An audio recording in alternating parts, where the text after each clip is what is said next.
اپنی معمولی سے معمولی کامیابیوں پر نظر رکھیں گے اور اپنی زندگی میں موجود چھوٹی سے چھوٹی نعمت پر توجہ رکھیں گے تو آپ کی عزت نفس میں اضافہ ہوگا۔ اپنے آرام کو قربان کرنا سیکھیں۔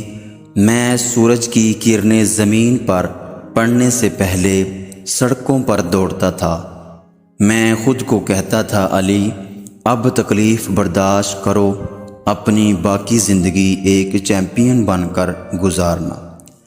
کل آرام سے رہنے کے لیے آپ کو آج کچھ قربان کرنے کی ضرورت ہے۔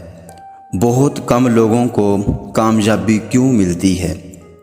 اس کی وجہ یہ ہے کہ انہوں نے بہتر کل کے لیے اپنا چین اور سکون قربان کرنا سیکھا ہے۔ جیتنے کا مزہ تب آتا ہے جب ساری دنیا تمہاری ہارنے کا انتظار کر رہی ہو اور تمہارا رب تمہیں کامیاب کر دے۔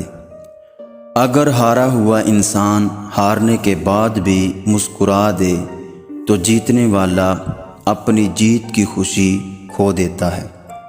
کسی کو خوشی دینا صدقہ ہے، مگر کسی کو دکھ دینا وہ قرض ہے جو آپ کو ایک نہ ایک دن ضرور ملے گا کسی اور کے ہاتھوں۔